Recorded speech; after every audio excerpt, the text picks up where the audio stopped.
I'm Shane. And I'm Bo.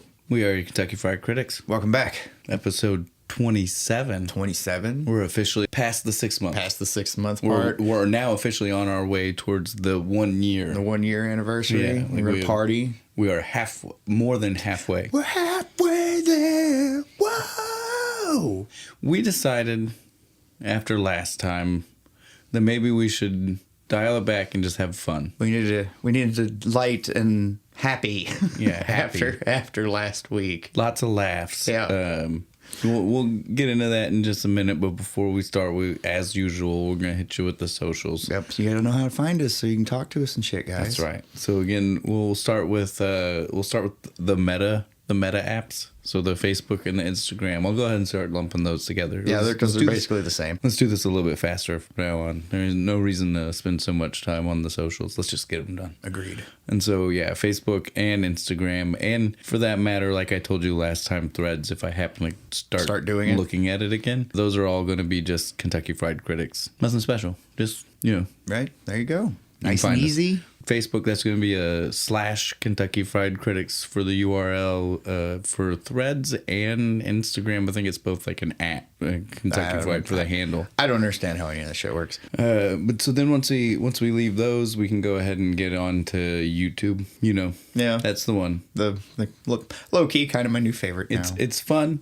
since we found a fun way to say it. Right, like it makes it way different. And so yeah, that one is going to be at KFC Critics. Yep, very different. But we found a fun way to do that. If you have to have one that's different. Yeah, because KFC Critics is kind of hard to say.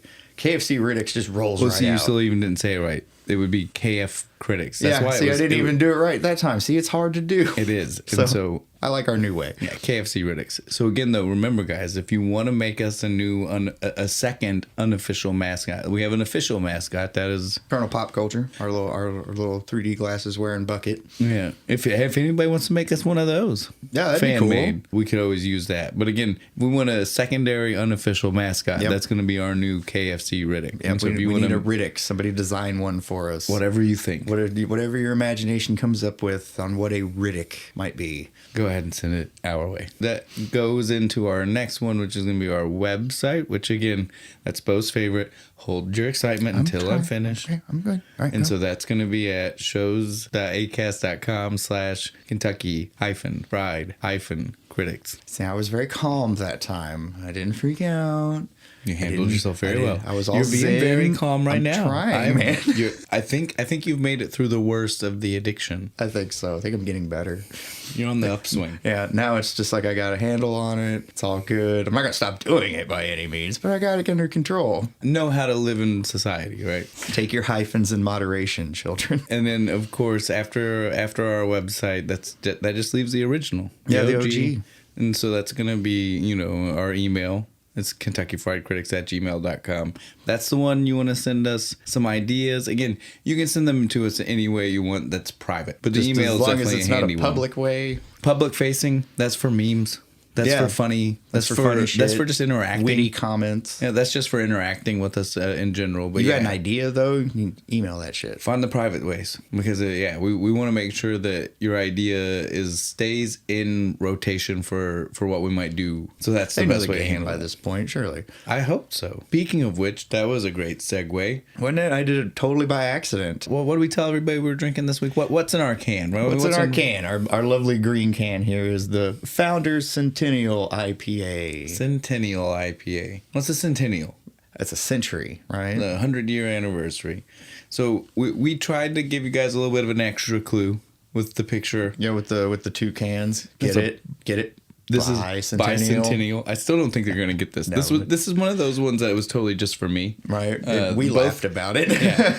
The movie itself is a movie I don't think anybody's gonna know. I'd never heard of it. This was, again, much like I told everybody last week was a Bo, this was a me. This was 100% a me, because when I tell people about this movie, almost nobody else has ever even heard of it. Not seen it, just heard of it. They don't. This is a foreign concept of a movie to them. That was my reaction. I was like, I have no idea what you're talking about. Regardless of what clues or what drink we could have found, nothing could have prepared people to get this one right. No. So I'm expecting a lot of bicentennial mans. Oh yeah. So we'll go ahead and jump straight to it now. This is Spirit of 76. That's Get it? Spirit of apostrophe 76. We'll slowly ease people Ease into you in this. on this one.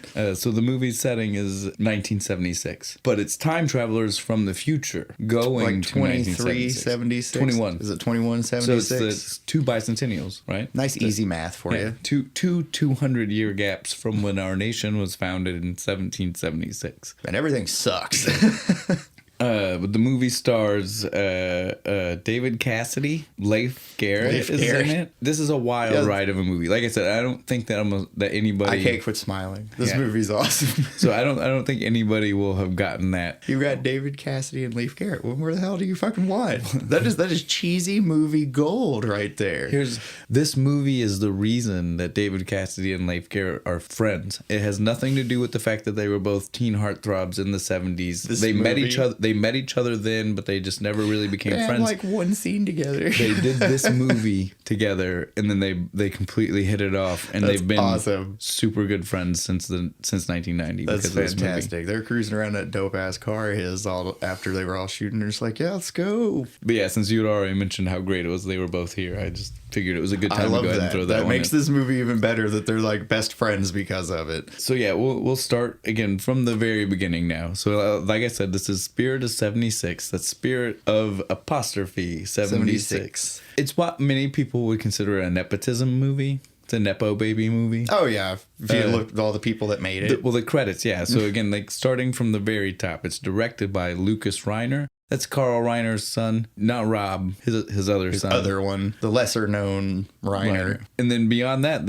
he's the director, but then the like producer is Roman Coppola. The costume designer is Sophia Coppola. Well, and on top of that, Roman Coppola and Lucas Reiner are the writers of the movie. They wrote the movie. Usually nepotism doesn't work out. This But one, this I is totally think hilarious. it did. It was great. Is exactly what my notes say. My notes are like, look, don't let nobody try to take anything away Right. from this movie because they earned everything they did here. It's great. It's hilarious. Before it's funny. you start getting all mad about it and being like, oh, they just gave their kids jobs. I'm like, no, but look what they did. It's fantastic. Yes, they deserve everything they got here. It's a movie I already said that most of you listening will probably have never seen or heard of. I wish you had, and I hope you will hear us and go see this. It is truly hilarious. It was ahead of its time. Oh, no, for real. This movie came out in 1990, and so a lot of people feel like it is a total satire spoof Of the 70s. of the 70s. Everything that's on screen is meant to be either a nod or a joke or a hint and a wink to something From the 70s, culture. right? In 1990, due to how again, technology today is way different, right? Like, we could make a movie.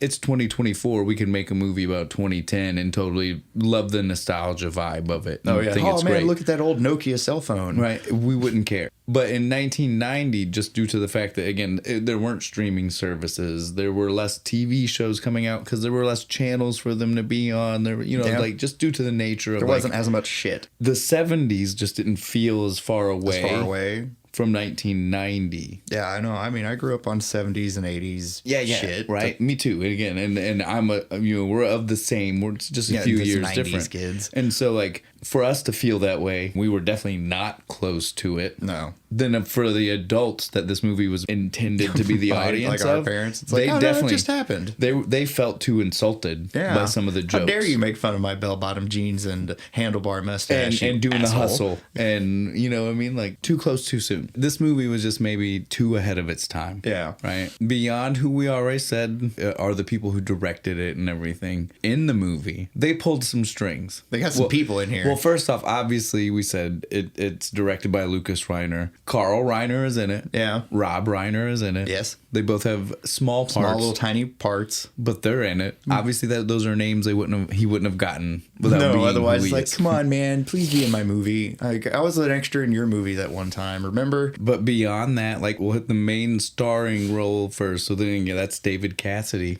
Our heartthrob. The Partridge Family, baby. Olivia Diabo, the girl. She's in the movie Greedy with Michael J. Fox. You know the one I'm talking about? No. Where his grandpa is rich and he's got to try to help his grandpa, and she's the nurse. And it's this whole thing about trying to steal money from him, but he falls in love with the nurse. It's a weird movie. It's really funny. I suggest you see it. Never seen that one. She's in it. She's in a few things, but I mean, that's one of the ones that I can think of off the top of my head. She was the better actress in the whole movie. Well, again, so the other main character, Heinz 57, not a major actor. Really? Yeah. He's really good, though. Jeff Hoyle. Well, he should have done more stuff. If you're out there listening, buddy, get back in it. You were good. He is not a well-known actor, Mr. Heinz 57, Unfortunate. our other major character. Since I've already said it with him, we should point out all the people from the future. So David Cassidy, also from the future, he is Adam 11. It's a nod to Dragnet. Yeah. Adam 12. Adam 12 is what they call the police station on the radio. Yeah, that one went over my head. I've never seen Dragnet. Olivia Diabo is Chanel 6. That you one know, I like got. Chanel number Yeah. 5. This is Chanel Like number that 6. one, I understood. Which I guess her name is supposed to be the thing that helps you know that sometimes the number might be one off. Well, it's Chanel 6, not 5. Everybody knows that perfume. But yeah, Heinz 57 That though, one's was spot on. spot on. He nailed it. But yeah, so everybody in the future has it's a weird They have name. a number. Like Are they clones? Is that what's up? They never give us anything. I don't even want to make That's how speculation. I'm going to explain it. Like they're all clones of the same person, like that episode of Star Trek. But so those are our main people in the movie. But beyond that, we have two of our people in the 70s that are, again, like these are our, these three are our future protagonists. I would say our present day, which even is weird to say because it was made in the 90s, but set in the 70s.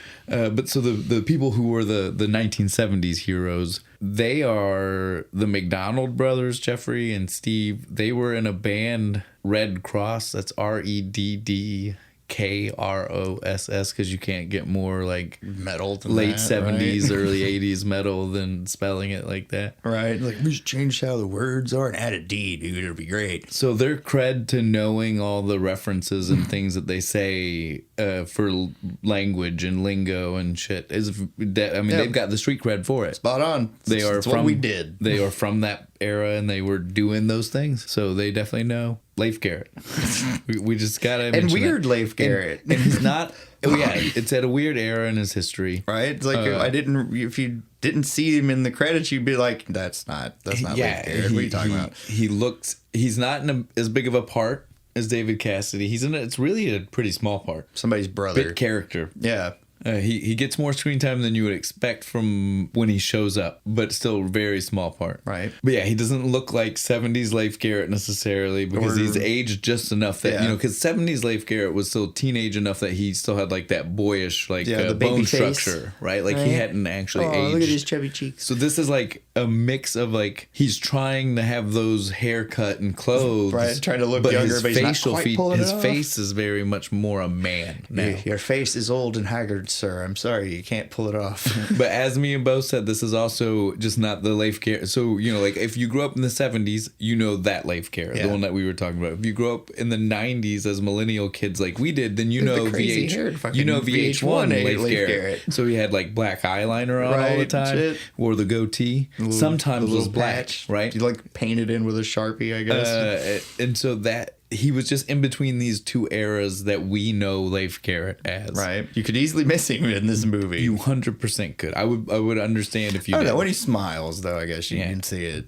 There's a comedy they're a performance art duo, but they're kind of like a comedy duo is in the movie. The two agents. They're The CIA agent guys? They're the Kipper brothers or the Kipper something. No. Give me a second. I want to make sure I got. They're the Kipper kids. The Kipper kids. They're awful old to be kids. Yeah, and so one of the two of them is Bette Midler's husband.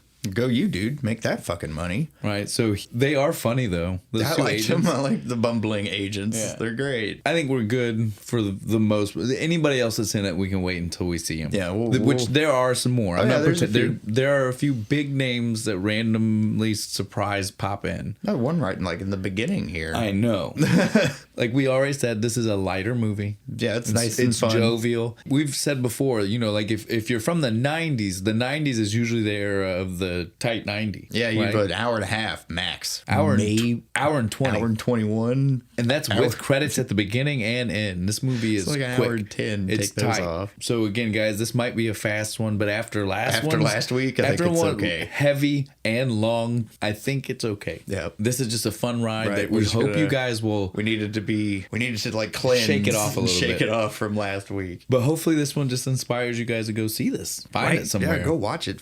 You can buy it on YouTube. It's definitely worth it too. I promise. Rent it if you're not if you don't want to buy keep it. Yeah, you can do that. I forgot. It's even cheaper. It's even cheaper, and they'll go ahead and just take it from you when you're done. But I'm promising you might love it, and then you'll kick yourself because then you will spend more to buy it. You know, you will have wasted that $4 rental money. So just go ahead and buy it, just to save you the time because you're gonna like it. I will say right now we're not sponsored. I'm saying you're gonna like it, so go ahead and just buy it. Save the extra $4. So the movie immediately opens though with a shot of one of the members of Devo. That's one of our people we were saving for you. Devo, the whole band. The whole band is there. Because again, you can't have they're one. almost always together, right? Like so you just refer to them as a collective. They are Devo. And so Devo is there right out the gate. Please First thing you see for our national anthem. And their national anthem is just a dial tone? It's specific, dude. You remember it's the tone that a channel used to make when it went off the air. The off the air fucking the beep noise that would wake you up at like 3 o'clock in the morning. That's what it is. Oh shit, I haven't heard that in a long time. Well, yeah, because it doesn't exist anymore. And that's exactly what I thought when I heard it. I was like green and white and red bars and shit all on the screen. There are gonna be so many people. Again, if some of the younger people that listen to us, now that we know we have some, I forgot. Well, some of the people younger than you just haven't.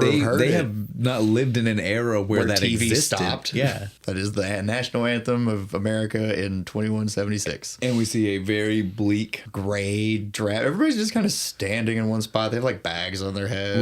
And then immediately cut to Carl Reiner looking rough. Yeah, on purpose. Yeah, because he's like he's acting. Thaw him out or something. No. He's dying. He is the oldest living man, and he's the last living man who remembers the time before the degaussing. Do you know what that means? The big electromagnetic storm that stripped all the records. Well, degaussing is specifically magnetism. It's demagnetizing something that has all your audio tape. So in the 90s, everything would have been something that could have been affected by. I don't think degaussing is something we have to worry about with certain types of modern hard drives. No, I don't think so. And so, again, it's an issue that we wouldn't deal with as society today. But 90s society would have been worried about something like that. Definitely could have happened if a big solar flare just hit and just stripped all the files off of all of our nice tapes and shit. It's like, oh man, what happened? So Carl Reiner is just playing Dr. Von Mobile. So notice he is old enough. He doesn't have a name and a number.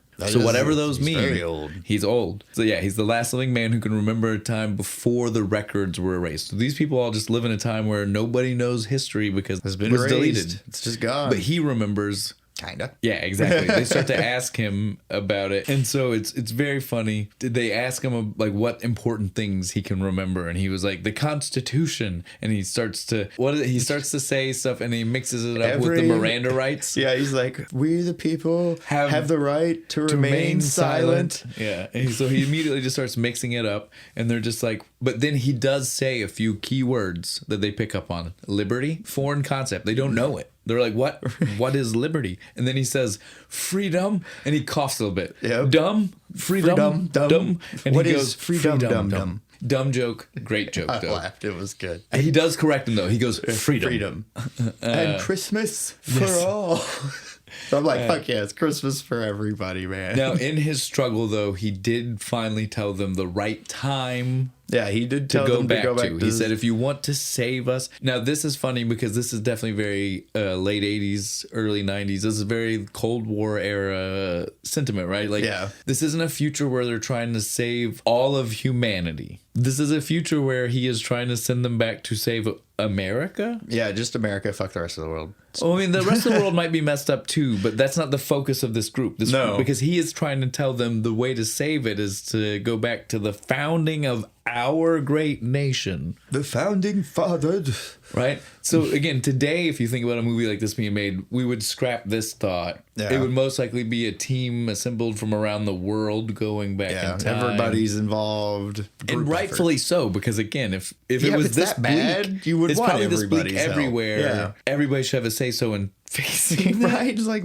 can we help at least? But yeah, so we see this as just like, let's go back to 1776 and take the Constitution and bring it back. That's the mission. That's the way to save it. And it's like, but this is where they start like they're sci-fi, but they quickly drop the ball, because Right. any true sci-fi nerd is instantly like, but what's the ramifications of taking you that? can't just go back and take that. We're getting ahead of ourselves. What are you going to do? You're going to walk in and shoot Thomas Jefferson? We've not even heard that that's the mission yet. We just know that they True. know that's when they should go to, and that the Constitution is important. As soon as that's, and then he dies.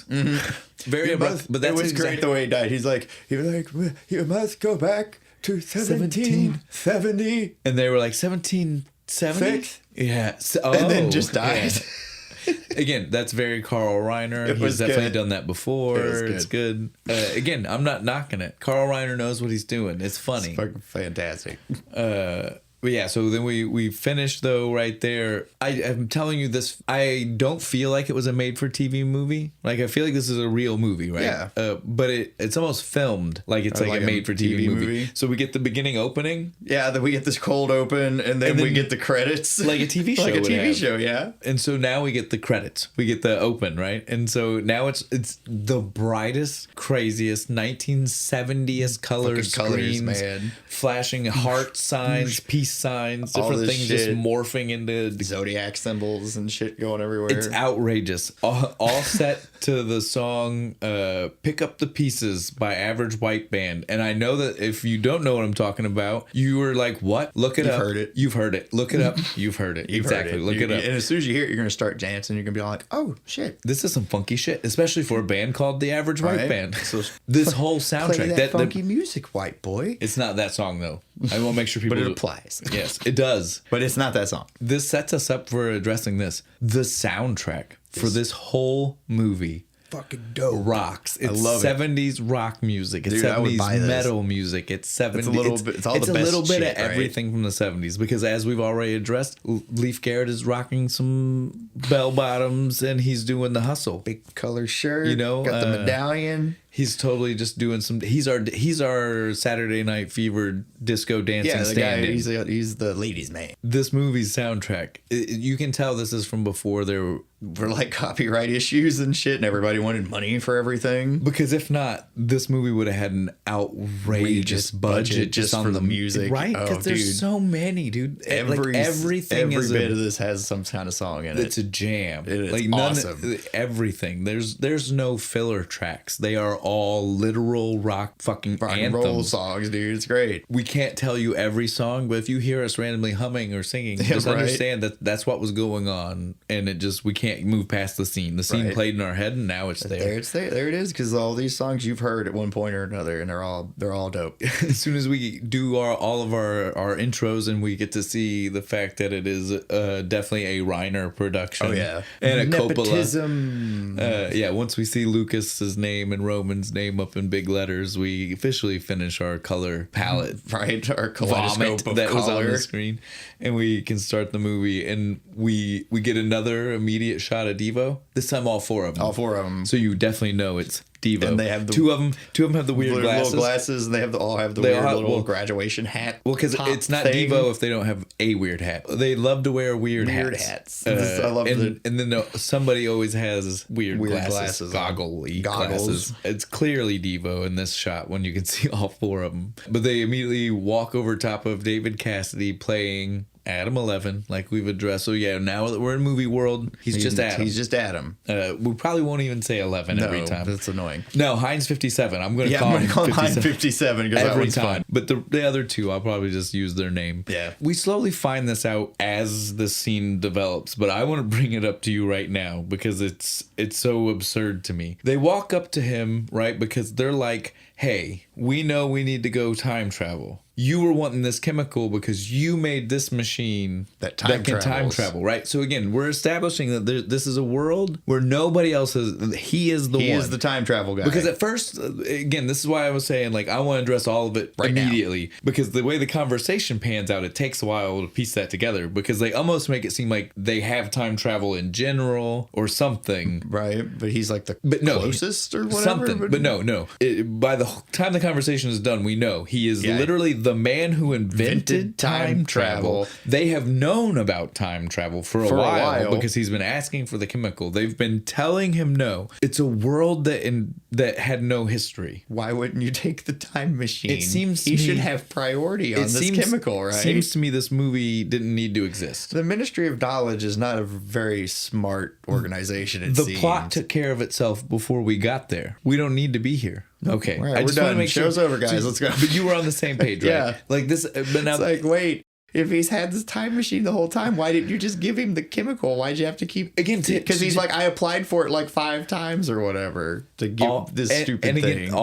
Even if it didn't work, at least they could Let have him tried. fucking try, right? Because- But no, now they need something, so it's okay. Well, because We're now gonna it's give it to you. now it's catastrophic. Before it was like, oh well, we can just be a place without a history. It's like, no, fine. you should have known we couldn't. And when that man said, I can get us history, yeah, the Ministry of Knowledge. That's who Levo play. They are at least part of it. Because they say they're from the ministry. They're not the entirety of it. They're there to give him the assignment to travel there in his time machine. Now that we've addressed the absurdity of it, we don't have to keep going there. But yeah, so it's his time machine. With a select team. Well, and he was like, fuck that. I'm No, not a hero. doing that. What are you talking about? I just want to go back in time so I can go to the beach.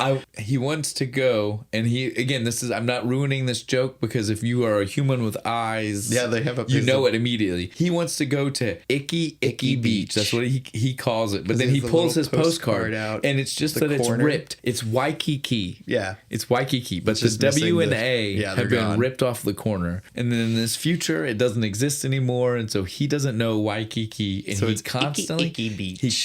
That doesn't sound like a fun place to go. I don't want to go to horrible. Icky Beach. I can't believe that was a joke. That You are definitely stepping on a needle at Icky. Well, and Beach. that was a constantly gone to joke. Like, they used that joke so many times. It's probably one of the few jokes I was like, this isn't that funny. I don't know which one of them. I don't know if this was a Roman or a Lucas, but one of them was wrong, and it's not funny. It should not have been. I'm gonna blame Coppola. Right. He seems like he's not the one that'd be funnier. For some reason, I agree, and I don't know why. why. I don't know either of these people. Some of his dad's pretension rubbed off on him. He can't possibly be funny, But right? for some reason, I think you're right. The icky. Yeah. That's all he wants. And Just he's wants like, to you go guys are there, wrong. sit on the Take this, beach." shove it up your butt. I'll point out one of the people talking is Heinz 57. Yeah, he's the one. It's just before we know who he is, how important he is. He actually lays out the mission and shit. Yeah, he's the one that's like, no, this is important. We get We this. need to go back I and don't do even remember this. what. It's some kind of weird time. He had a label for what kind of scientist she was, the woman, right? Yeah, and at first he just ignored her. just He's a like, bunch of different sciences mashed together. And so at first David Cassidy was just like, I don't care. And then she walks up and he was I like, care now. Oh, I'll go. Yeah, when we going? How long till we leave? How many of us? Is it just me and her? Because And then that's when he found out. No. Oh. Heinz 57's coming too. All right, fine, I guess. Now, I'll point out that we see it right now, and it's a joke that doesn't pay off for a little bit, and it only barely pays off. But when he opens up his time machine, the wallpaper is money. hundreds And and ones tens, and 20s, just and- like every denomination of bills just plastered on the wall. I mean, money's you. They don't even address know what it right it now. is, I guess. They don't even address it right now. They're just like, It's just back there behind him, chilling. Oh, I also want to. Did you get the actual name of the chemical? I did write this down. Tetrahydrazine, right? Tetrahydrozoline 6. Tetrahydrozoline 6. That's a fucking mouthful. But yeah, that's the chemical he's been needing. It's not important, guys. But I just all remember that I just for ran us. past it in my notes and wanted to throw that out there because it'll come back toward the end. they definitely say it a lot. While it's not important to know exactly what that is, they say it a lot. We'll call it chemical. Just know it's the thing that make time travel go boom boom. Yeah, It make it work. Make it spin, and then we go through the sickening vortex of rotoscoped light. Looking like some 1970s Doctor Who footage. It was great. This is, I mean, literally, it looks like they just filmed this. Nauseating, but it was awesome. It looked like they filmed this in their basement, dude. Like, right? Tell me it didn't. It did. I love it. It was awesome. Again, for a thing that a lot of the other effects look okay. You were really high watching that, man, dude. Well, for a thing that a lot of the other effects are okay. Yeah. But this one was really bad. Now's the point, though. This hat. The hat that David Cassidy is wearing inside the time machine. Yeah, what the fuck was that? Weird little odd. It's square. It was square brimmed. Bend. That's short and flat against Points your up. face. I remember, and his is gray because everything in the future was in a weird gray scale. Yeah. Like blue gray. It was weird. I don't even know, but yeah, his was solid gray. This hat, though, It was super it's weird. the first thing. You remember I told you, like, so much of this movie is just like forged in my head. Right. Like, it just, like, as I was watching it, I was like, I core remember so memories. much. This is one of them. I remember being a kid and wanting this style hat so bad. that. And so this hat, the second I was watching this for us to talk about it, as soon as I saw it, I was just like, I have to have this hat. Did you go and search? no, not Just yet. Immediately go for it. Because I will buy it instantly. We can move past this. They do travel. They time travel. He takes them back. It's funny they say he's a pilot. He literally He just set it sits to. there with like holding the wall, like Well, he pushed the button so it said 17. That's what he did. He set the timer to 1776. and like we got 12 hours. Yeah, I was going to say the announcer told us that. Yeah, the exposition computer Told us that when they were loading in. due to the weight of the three of, again, this is one of those moments where I said they start to get sci-fi and then they stop. As they tried to do technobabble, but And then the person was just like, I don't know how to write this. Yeah, and they just stop. whatever, it's fine. And so they start with this real good reasoning, and then they just immediately are like, well, it's just 12 hours. Don't worry about it. 12 hours. They've got 12? They got 12 hours or everything's over. The human race is done. It's not even just that, right? It's that in 12 hours, they can't travel back. Like, Yeah. But because of them not traveling back, we'll make it till their life is done. Everything is over. So it's a double-edged sword. catch-22. Yeah, because they will still be alive. They will just be stuck in the 70s. And they never address that. Not a bad place to be stuck. Not compared to seeing what 2176 Yeah, right. looked like. Everything's fucking gray. I think it's funny that at no point. point was that one of the plot lines of the movie was them arguing with each other about, do we just stay? Yeah, right. Well, I mean, Jesus Christ, that gets us David Cassidy's character. He probably should have. I mean, as soon as they land, we get a reason why all three of them would have said that. As soon as they land, they get out and they go, "What is this? Nature." I've read about that one time. Stop. Stories, right? Like, come on. Never seen grass. It's like, yep, nope, never going back. That would have been the official. Smash the machine. Fuck the future. We're staying right here. But yeah, so they land. We as the audience know that it's 1976. We see because the little clock timer. Well, even before the clock timer ticks over, we could see like the pan out from where they walked out, and you could see some of the cars. Yeah, and cars and shit. So you knew it wasn't 1776. It's like, well, there's obviously like a old Studebaker back there. And so then they do show us though the timer, like after we see that obviously it wasn't, the timer fixes itself. Yeah, 1976. It's like it is David Cassidy's fault then, right? Because he's the man who was manning the computer, so he should have noticed that he went from. I think even when they were about to travel, he had to like flick it to make it. So he should have noticed. Yeah, this is on you, brother. You killed us all. Now that being said, it's never brought up again, and they never. Problem either, it is something to address right now. They never realize. Yeah, they don't, do they? They never even realize that they're not in 1776, do they? The whole movie, they believe they wouldn't fucking know. They believe that they are in 1776. Because again, they come from a point where there's no recorded history. They would have no idea. There is nothing for them to have a point of reference to know that they're in the wrong time. It's not like if I fucking did it. Yeah, well, they don't know what 1776 means. Like. They don't no idea. None of it. It's like, oh, okay, this is just a long time ago in the before time, in the long ago. Almost like last week with they sing songs that remind us of the before time. Exactly, though. It's just a vague time long ago. They have no reference to it. As soon as they step out, though, we get our second set of protagonists. Like I said, so the easiest way to keep this up will just be future protagonist, present protagonist. Present protagonist. Because they will split up into groups several times, and it will just keep it simple.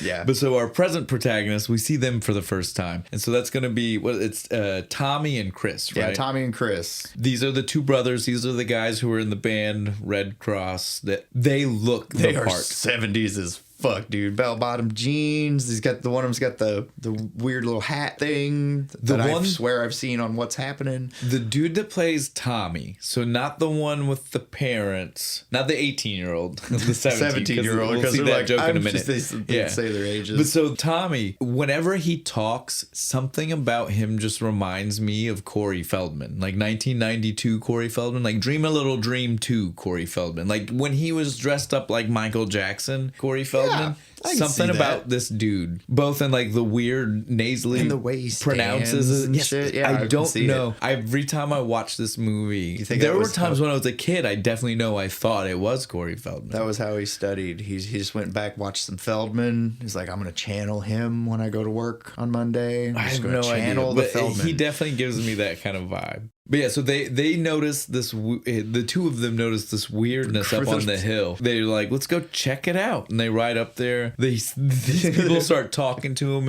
and Tommy looks at Chris and he goes, Tommy, man, did I do mushrooms today? I don't think so, man. Oh, these guys must be burnt out on some acid, some leftovers from like the 69, man, Woodstock. It's just to set up for the us as the viewer. They're 100% in the 70s and hardcore the 70s. Yeah, hardcore 70s. The vocab is going to be very 70s lingo. Man. They just wanted you to know that out the gate. That's really all this was for, right? Like they wanted us to know straight away. Striped pants, bell bottoms, and peace sign. Those two guys, they're teenagers. As the introductions are done, Adam 11, Heinz 57, Chanel 6. And so the dude goes, I'm Tommy 17, Chris 18. Priceless, dude. Right? I loved it. Why do they think that was their ages? She's clearly not 6 and he's not 11. I mean, he might be 57. I don't know. Might be. Well, this is a time where 57 was very different than today's 57, right? Yeah.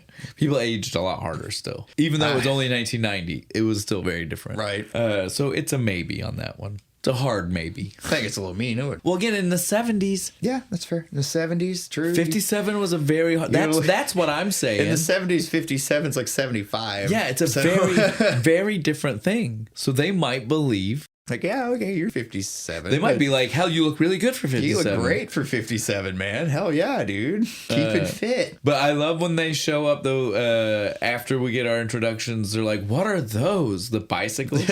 2 wheels. I've never seen I've never seen such a thing. I love this. He goes, Banana Chopper 4s, dude. What's the name of the bike? With quarter spokes and full knobbies. I have no idea What's the fuck. A knobby? I could follow him for the Banana Chopper 4.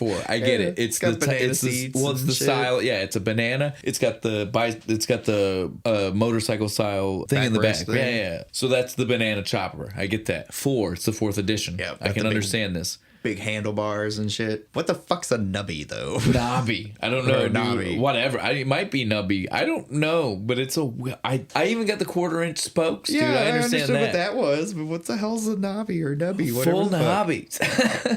And it's the way he delivers the line too. Full nobbies. Then they look at them and go, "What's that?" He's like, "This is nuts." They look at him and they go, "Oh, this? Can we trust you?" Totally. All right, this is our time machine. We're from the future. What if this was 1776? Right? They would have shot you and burned you for witchcraft. I was like, it's a good thing you landed in 1976. Again, as sci-fi nerds, right? This is one of those points where you're like, so nobody had to talk with them about what you should but again, say. When you have no reference to history, wouldn't that affect your ability to think about like what might happen if you change things? You have no reference to that. Yeah, right. That's holy true. Fuck shit. That butterfly effect goes out of control when you don't know what the hell you even look out for, does it? These guys definitely at no point in this movie care about any kind of like what will happen because of their breaking the temporal prime directive everywhere. They do. Thank God they live far enough in the future they don't know stock market things, because these are the kind of guys that would have been making billionaires out of regular people walking down the street without thinking of the consequences. They would have just told them stuff like, "Oh yeah, here in a couple of years, that's going to be like the biggest company in the world," and you're like, "Wait, what?" Right. Thankfully, we're not there. After that, the guys still, I maybe believe them. I don't even know now. But as this is going on, like, okay, cool. A third person rides up. Rodney Snodgrass. God, I hate that goober. The way they talk about him when he rides up is so funny. And he is the Uber dork. Yeah, it just... He's got a little camera. He's snapping pictures. He's like, oh, wait till I show everybody. This is going to be my science fair project. I have an issue with that. A little bit. So he didn't... What How is that science experiment? Yeah, that you found a UFO. It's not even a UFO, dickhead. It's a time machine. Yeah, you don't even know what you got. So check your fucking science, son. Yeah, I was like, what is he even going to do? But thankfully, he quickly was like, I'm going to get more people. I'm going to go get my brother. I'm going to go get my brother. I'm going to tell him. I'm going to be back. You guys wait here. Like that Don't was let ever them happening. move. Like that was ever happening. Yeah, right. Like, They go fuck immediately yourself. were like, let's go. Yeah, we gotta get out of here. You can go hide at my place. And they drag that And they fucking start time walking machine but with their bikes. Even. As they're talking, though, I love they're talking about Rodney for a minute, and he says he's the enemy of decent people everywhere. He's very obnoxious. I don't know about an enemy of decent people, though. I don't know. That's a beautiful description. I love it. Well, no, he does have like every freaking law enforcement ever written, their phone number written on the wall. He might be an enemy of all decent people. Now we see that they're just walking down the street with the Just time dragging machine it behind him. on the it's so nuts. Like it's not a big deal. Yep, They no. see Chris's parents. Hide. They all just kind of can't crouch behind it. Yeah, the 3 time travelers crouch behind the time machine. So the time machine is still in plain sight. view. They don't mention it at all. No, because they're the cool parents. They're dude. dope parents, man. Call me Bob and I'm Jean. Gina. Or Jean. Is it Jean? Bob and Jean. They just bought a brand new Pacer X. Dope looking car. Yeah, it's very wide. Very wide. It wasn't, though. Did you see how tiny? That was like a compact. That was a dude. tiny ass car. Man, the 70s were wild. You know how I got this? Because I believe. Believing in myself. We just came from the B Ink seminar. They're like in a cult. Yes. Tommy is just like, dude, your parents are so crazy. Yeah, but it works out in my favor sometimes. Watch this. Hey, Mom, Dad, you care if I hide this time machine in our house? That's fine. Do whatever you want. right, Chris dude. is just like, man, I wish I had your fucking parents.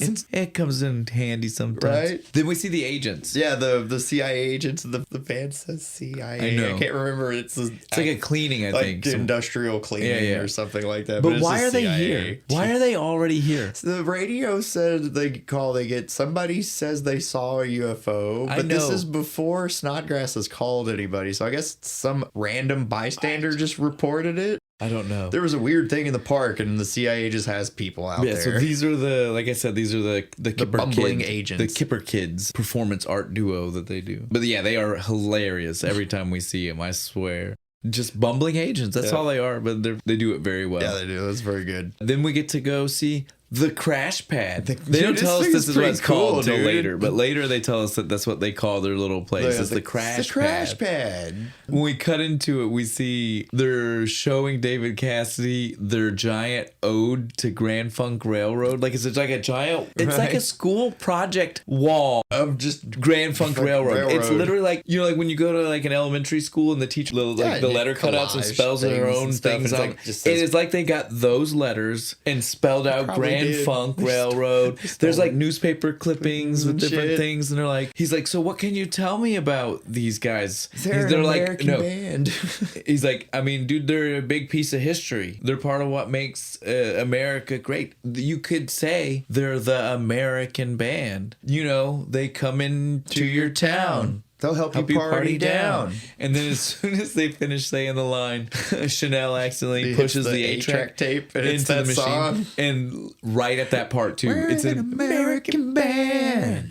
We're coming to your town. We'll help you party down. We're an American band. They go over and they stop it. Have you ever seen an 8-track player before? Do you not have those in the future? Which is triple funny at this point, right? Like it's like meta. It's meta on top of meta on top of meta, because in the 90s we already didn't have 8 tracks. It is 8-track came out in the 70s to replace records, and immediately people were like, nope, we can do better than that. Yep, we got cassettes. Same thing, smaller, holds more. No shit on an 8-track though. 8-track sounds good. No, I'm not, but I'm just saying, like, it's meta upon meta, because at this point the kids listening don't even know what the fuck. I mean, I barely. Is. I've seen 2 or 3 in my entire. Had one. That's all the only reason I know about time travel and we hear that Tommy and Chris, they're the real reason they're doing this. Yeah, it's fuck all to do with trying to help them save the timeline.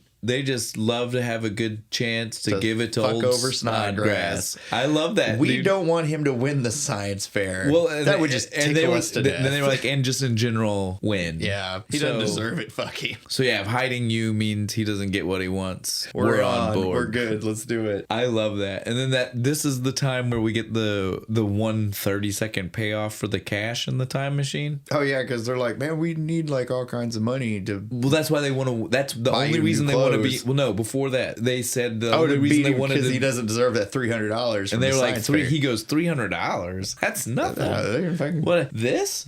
And he opens it up, and they're like, what? He's like, money's useless in the future. Why do they have it? It makes good wallpaper. It's nice and sturdy. It's got that cloth fiber weave. I guess, dude. Well, and again, think about we know how money works, right? So this has to be money that was printed in the 70s. Yeah, you couldn't have money printed in 1995. Yeah, they'd look at you like this is fake because it's 1976. So there's a few issues, maybe. A little bit, but it's okay. Nobody in the 70s was looking that hard. They're like, ooh, money.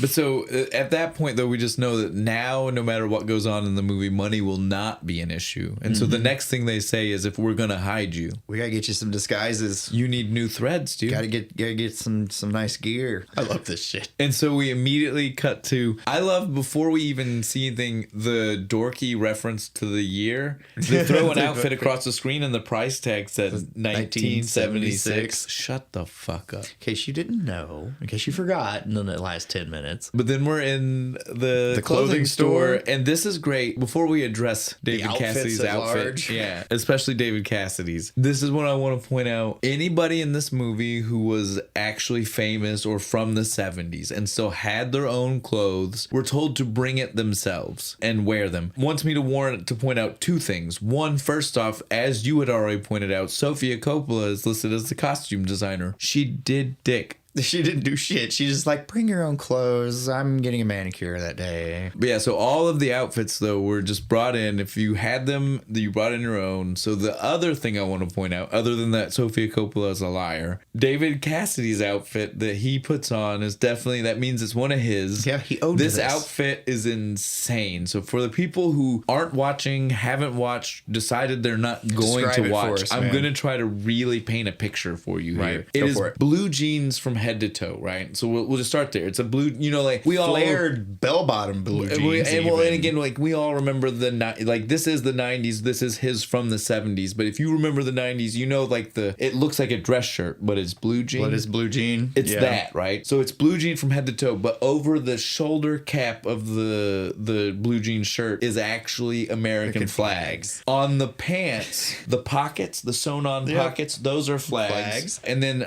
maybe a streamline of flag down the side. So. Then the boots are the most 70s. David Cassidy fucking batshit insane thing. Cowboy boots. No, they are platform boots. Platform, that's what I meant. Platform cowboy boots. They're platform boots that are sequin rhinestone. Right, just sparkling and USA up the side. They've got flags, and one says rock. And one says roll. Has the belt buckle, the big American flag belt buckle. He's head to toe. This was his, and this is his like be inconspicuous outfit. Right. This is how no one's gonna notice me in this thing. Because 76 was the bicentennial, dude. Oh yeah, no, I didn't think of that. That's right. No one probably would question it. No, so again, like I told you, like so much of this movie like just inspired me to have conversations with my parents as like a 7-year-old when I watched this. That was definitely one of them, and my dad was like, no, 76, like it was just everywhere. Yeah, the bicentennial was a big fucking deal. They definitely hyped it up. The media fucking helped. He was like, it was a big thing. Yeah, I'm sure. He was like, so yeah, that's accurate. Like somebody could have wore that outfit. No one would have batted a fucking eye. You'd have been looked at normal walking down the street. Right? Like you got a thumbs up even. Like, hey man, hell yeah. Way to go. You barbecuing? We are. No. But so that wasn't a problem. But yeah, then we see the next outfit we see though, right? Heinz 57 steps out of his. I loved this. This was my favorite one. Heinz 57 steps out of his looking straight up like he is a Heinz 57 bottle. It's red. It's red. He's got a yellow handkerchief. Heinz 57 has the little the label has the little hint of yellow. Little yellow in it. He looks like a goddamn Heinz 57 bottle. And it's 2 sizes too small. Yeah, but he loves it. He thinks he looks pimp. Yeah, I look great. He's doing the like hand. Looks like fucking Don Knotts on Johnny Carson. back in the 70s. Oh, man. It's like the exact same outfit. As long as he's happy, he's happy. Dude, you look great. I rock that shit, buddy. And then the last one we see, Olivia Diabo, she steps out. She's in a purple go-go dancer outfit? It's crochet. Is it crochet? Well, not the top. The top is some kind of like satin or something. Shit. But the pants are crochet. You can like full whole crochet. That'd be hot after a while. It was a wild outfit. This, though, is the first time we get a glimpse of the fact that the people who wrote this were geniuses. Yes. Like, for sci-fi, they are so ahead of their game, even for just sci-fi writing. Again, they do a bad job with some of their other sci-fi. But right now, we see her pull out their communicator thing. I don't know what to call it, because, again, I'm going to tell you, it is a cell phone. It's a cell phone. It's exactly what it is. They don't ever label what they call this device, but it is by all. They didn't have cell phones in 1990, did they? No, I don't think it certainly wouldn't have been this. No, they perfectly figured out what we would have as cell phones way before. Again, cell phones might have existed at this time, but it was definitely just calling. Right? It was nothing else, and it was the size of a brick. And have fun getting a signal. But these things they're using are used to scan, take pictures, text, take notes, and call each other. The only thing it's missing is a screen so you can see things. And so this is a modern cell phone. I'd like to have one. I like it. The only two things they got wrong are that there's no screen and it looks like the goddamn Men in Black device. It looks like a red light should stick out from the top any minute. And she even holds it that way. Yeah, right. Because she's usually scanning. Everybody uses a feature of their own, right? Yeah. Heinz is usually taking texting notes. And shit. Well, he's taking notes. His notes, and Adam just kind of calls and yells at people. Yeah, he never uses his for anything other than calling. It's like, where is everybody? But yeah, she scans and takes pictures. So she does more of what we would do with her definitely her phone, like we would.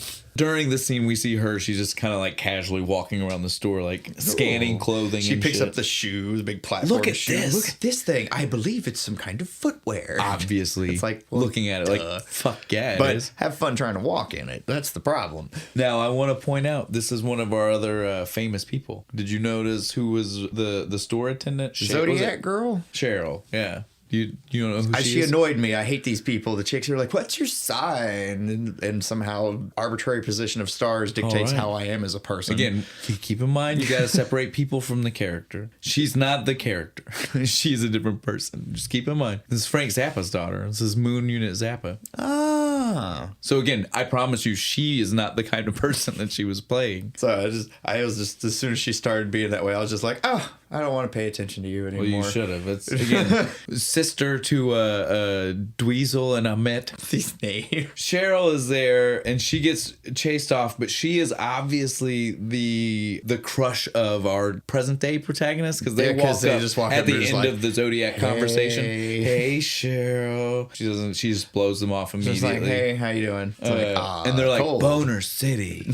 Everything's city. Boner City. Cop City. Drag City. Suplex City. No, that's wrong. All of this, most of this is all happening with Afternoon Delight playing in the background. Yeah, that's what's playing in the background in the store is Afternoon Delight. It was a very good scene. We have disguises. And we learned Boner City. They're in their disguises. This is when this is when Adam 11 finally actively makes a move on Chanel. Yeah, right? he invites her to go to Icky Icky Beach. He says, when I'm finished with this, I've got these plans to go to Icky Icky Beach. But first we have to finish this little mission, and she gets pissed. She's like, little mission? Saving the whole fucking world is a little mission to you? Saving the whole time continuum? It's even bigger than the world. Again, he's back to kind of like he said in the beginning. Look, I just want to go wherever I want. Right, like I don't care. Like, yeah, we're gonna like after I do we this. do this They give mission, me the chemical. They give me the stuff. I can go wherever I want. And she's like, oh, so that's why you did it. And then she gets super dramatic. Like, what the fuck? Was she trying to go for an award here? Like, she was delivering these lines. She was acting her ass off here. In a movie you didn't need to. Over the top. Like, I was just like, damn, I don't even know if that fits the character right now. Like, whoa, bitch, calm down. I wrote down, I was like, she's being a little bit too much of a bitch about this. Right. Like, all he did was invite you on a beach trip when they finished. Not even like right now. Yeah, he's not like trying. When we're done, even. He's like, when we're done, we've saved everything. Again, which is good. We'll hop back in the thing. He's at least in a positive mindset. He thinks they're going to succeed. Yeah, we're going to win here. It's going to be great. She's kind of the one that's in the negative. Yeah, be optimistic, bitch. goddamn, just invited you to go hang out on a beach, drink some coconut fruity drinks, and get a sunburn, man. Like, what else do you want here? But so luckily they wrap that scene up real quick, and we see them all walking down the street. All of them having problems with their 70s shoes, right? None of them can walk. Stepping real fucking easy and shit. I mean, cut... those boots, man, they had like fucking 6-inch heels. Well, Heinz 57 had like the weird clog things, right? You know what I'm talking about? Like those weird fucking. He had to run in those later too. Know.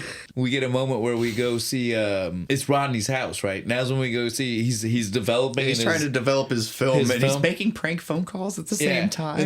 And then we finally get our introduction for Leif Garret. He busts in the door, fucks up the film. Yep, exposes it to light. Where's my golden razor, you dork? This is Eddie Trojan. Eddie Trojan. Again, so he's Rodney's... That was a good name. He's Rodney's older brother, but he wanted to be cool. Yeah, Snodgrass isn't a cool name. My name's Trojan now, like the condom. I'm gonna get so much ass. But he fucks up the evidence, and so now Rodney's got to find new evidence. Yep, he's got to go get new evidence now. Poor guy. I feel so fucking bad for Snodgrass. And now you guys know sometimes we follow these scene for scene, especially in this situation. It's very warranted because the cutting back and forth from people it adds to the comic effect. It happens a lot in here too, so it's a little hard to follow. But so now we immediately cut back to our group. They're in a restaurant and they're just all talking to each other, but the waitress is beside them. And so Heinz 57 is just mentioning that he needs the Constitution still. He hasn't found the Constitution. And so the waitress goes, I'm sorry. We're sold out of the Constitution burger right now. But if you try the Valley Forge and you substitute this and this and this, it's kind of like it. And so this is like, it presents to us this really fucked up, like, who's on first style joke. Right. Because she doesn't know what the fuck they're talking about, but he thinks she does know what they're talking about. So he is very intently listening. He's taking notes about the Valley Forge. Like, oh, really? Fucking Tommy just leans in. He's like, when she finally stops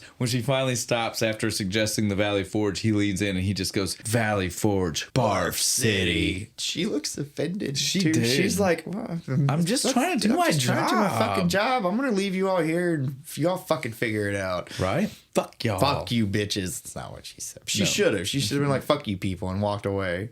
Be nice to your waitresses. So yeah, this is that spot where I said we're at this point we're like 45 minutes into the movie or something like that. Almost over.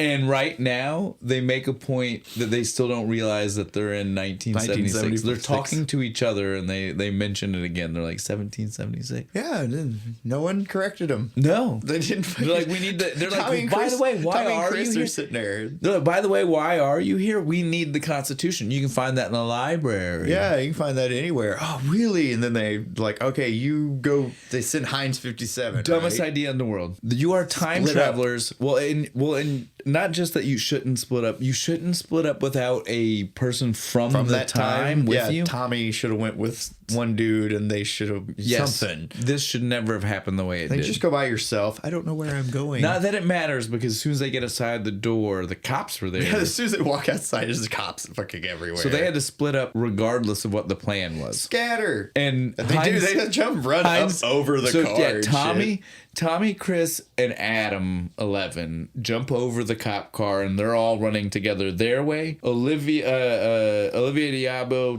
Chanel is running down the street on the sidewalk. Yeah, just booking it. And then Heinz 57 turns around, runs back inside, and then starts moving shit to block the doorway so the cops can't come in. But obviously they can just step over it. Yeah, they just step over it. Oh my God. The alley. He's running down the alley. This scene is comic gold. This is another one of those like etched in my head things. I literally, for the most of my childhood, couldn't have told you where I knew this scene from. But I knew it. And I always thought it was the funniest fucking thing, because he's running down the alley. And this isn't even one of those like he put it there. It was just in there. The alley. There is a sign with for bananas, right? It's a sign for bananas. It's on the ground. And he steps over it. Yep, no problem. And the cops step on it and they slip on it like it's a banana peel. Like a banana peel. I laughed my ass off. I had to stop the movie. I laughed for 5 minutes. It was so good. I was like, this is ridiculous. I fucking love it. It's so ridiculous, but it is so funny. It's one of those things, and I am glad that you're telling me this, because like I laugh so much when I see it, but it's one of those things, I saw it when I was 7 the first time, so I don't know if it's just like associated when memory. You're 7, it's probably even way more funnier. But yeah, dude, like I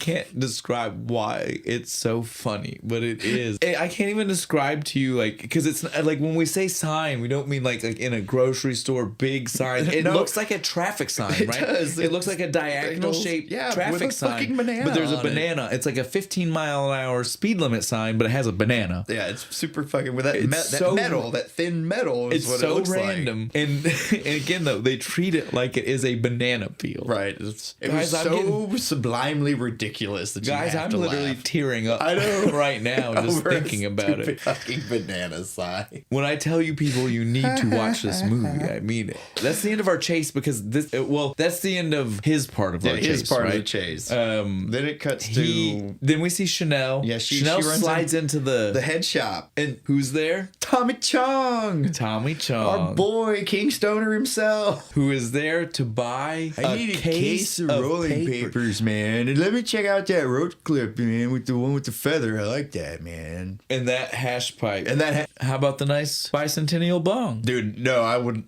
And you know, why don't we fucking do this anymore? So this bong, to paint a picture for everybody. Tell them about the bong. The bong. First off, it is a bicentennial bong. It's a bicentennial bong. Very nice. It's got our forefathers, which is a joke in the movie because that's one of the things she's looking for. She goes, our forefathers. She gets excited. She's like, forefathers? She's like, yeah, they're right here, man. But it's literally Mount Rushmore, right? Yeah, it's just Mount Rushmore. It's a picture of Mount Rushmore, like 76 on it, like a sticker that's across the top of this plastic one. It's a cheap, like it's the bong you think of when you think cheap plastic bong. You have, but.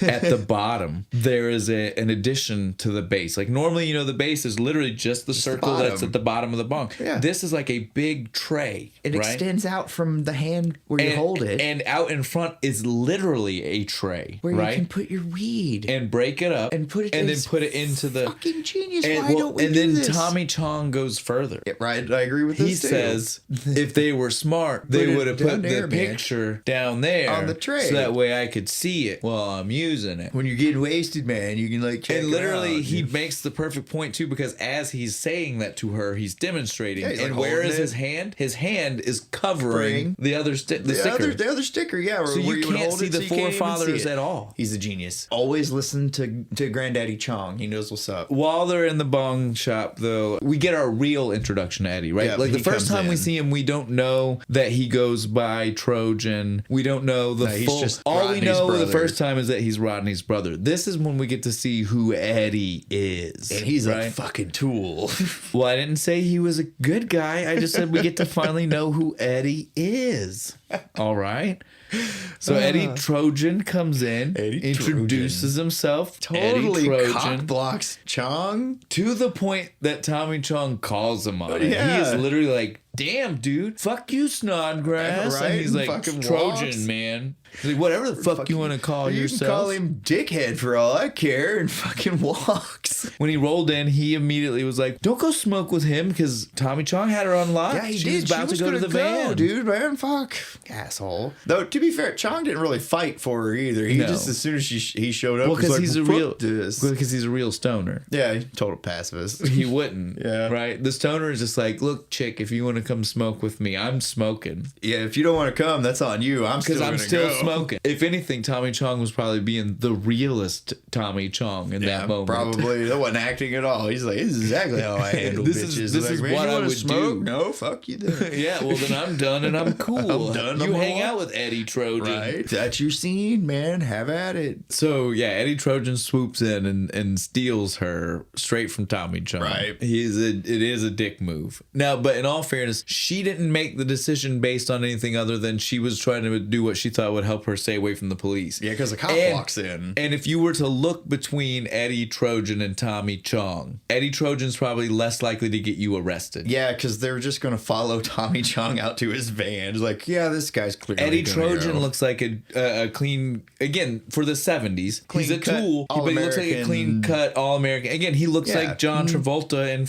he's rocking the fucking Saturday Night Fever. Saturday Night Fever, yeah. He totally looks like he's just disco dancing it down the street. Right. So again, not the guy the cop is probably busting. Tommy Chong looks like a fucking deadhead from the 60s walking the streets in 1976. Yeah, it's probably a much better decision on her part to get away. Yeah. Not to have fun, but to get away. While she was in there, though, she was taking pictures again. Yeah, she was. She was using her little camera, thing. her phone, her fucking cell phone, because that's what it is. Taking pictures of the roach clips. The roach clips and the bongs and shit. She's like, yeah, we'll bring this to the future. This the will be bong, very especially, useful. because, again, he said forefathers, and so she was like, right there, these guys. these are important. These are artifacts. Artifacts. This is before that scene, but later we get the scene. We get the artifacts. Artifacts. These are artifacts that they need to find to help them to solidify the future. We gotta learn new things. We've stagnated to the point where we're just wasting away.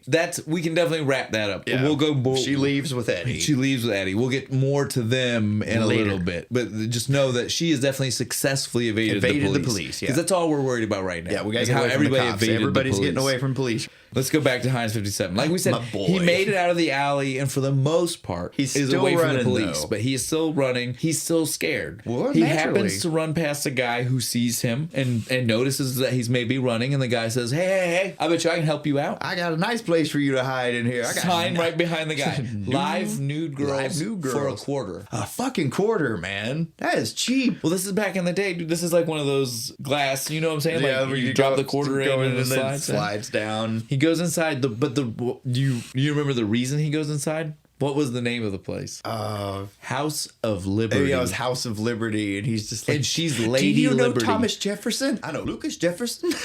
Luther. When he gets inside and shit, and she's just like, so what are you into? He's like, I need the Constitution, and that sets her off. She just starts immediately into this giant lecture about she's clearly putting herself through college. That is why she's working here. Yeah, he was like, what do you know? No, he mentions Constitution. Yeah, she goes off on her tangent. She was like, the Constitution. It started with the Gulf of Tonkin resolution and all this other shit. Because she's going with recent, right? Like she's hitting him with like recent stuff. She's hitting him with all that Vietnam shit. And she's like, this is the Constitution today means dick because of these things. That's her stance is basically like it's all just a big fucking joke because of this shit, and he's just feverishly taking notes. He's like, holy shit, I went to the right place. This is the House of Liberty. Yeah, she knows what she's talking about. I just wrote my notes. I was like, this poor stripper's clearly putting herself through fucking college. But so this is officially he has made his escape, right? No, so we can leave him. No, I thought the cops bust in. Oh yeah, that's right. And he has to run again. He has to run one more time. I'm sorry, I forgot. And then he shows up at the B Inc.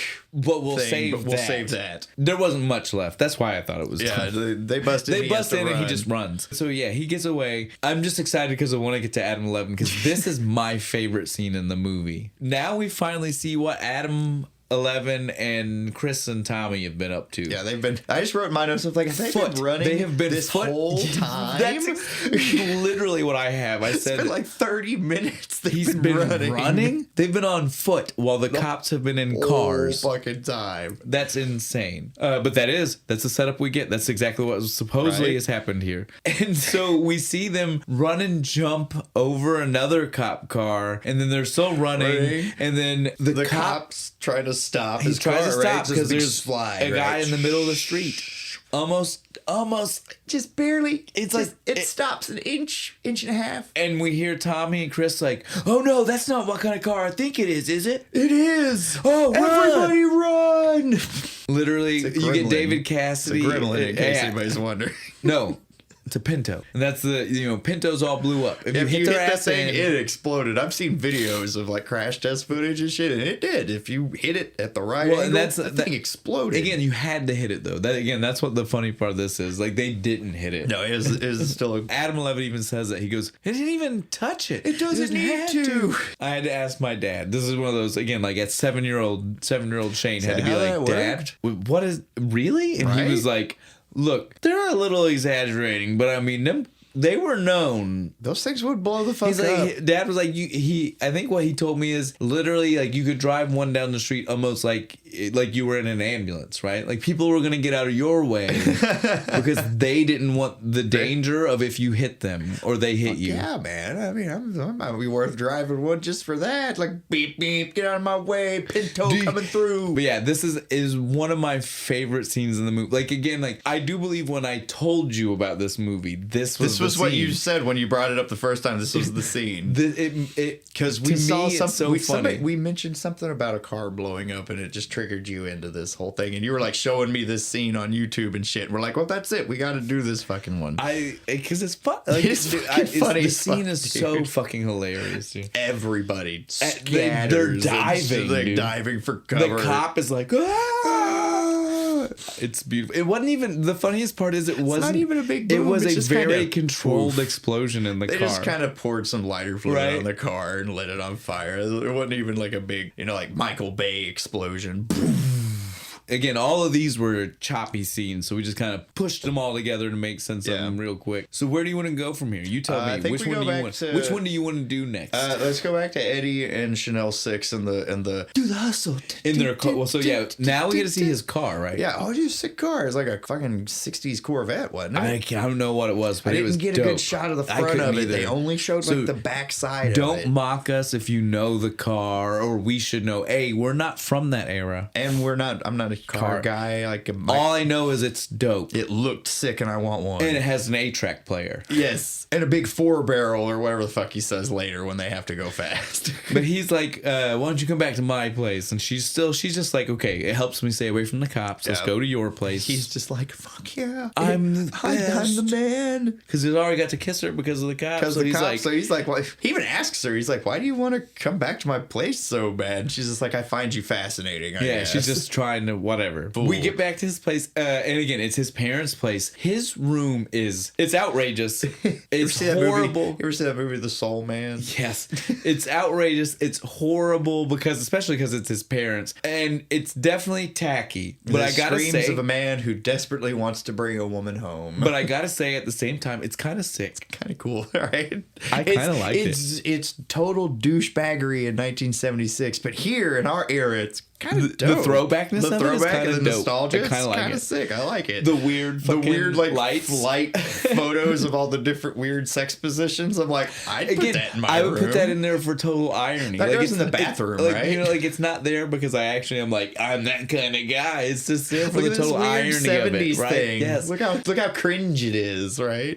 I loved it as much as I know I wasn't supposed to. Right. I loved it. I thought it was pretty cool too. She is now though essentially just stuck. Yeah, she's just trapped there. She's trapped in Eddie's room. He's playing the hustle, teaching her how to dance. She's getting it. We can slide on past. Again, we've spent a lot of time going over some of these. They dance and they do it for a while. Yeah, they're stuck there. You want to go back? You want to go back over to Adam 11 and them at the crash pad? So they hit the crash pad. Adam 11, Chris and Tommy, they hit the crash pad. They're trying to figure out what they need to do next. Because again, they just finally left the police. They got some snacks, Sprites and Pringles and all this other stuff because snowballs because they had to gather artifacts. That was like he Adam's said our job. Food artifacts too. Because I totally just raided my parents' pantry, dude. I got all kinds of stuff. It's like no, that's fine. I'm not shit. hungry. And then the smoke starts. Tang? What's Tang? Oh yeah, and then he explains to the astronauts and stuff. He's like, yeah, they did all kinds of cool stuff. They landed on the moon, put up a flag, played golf, bounced around,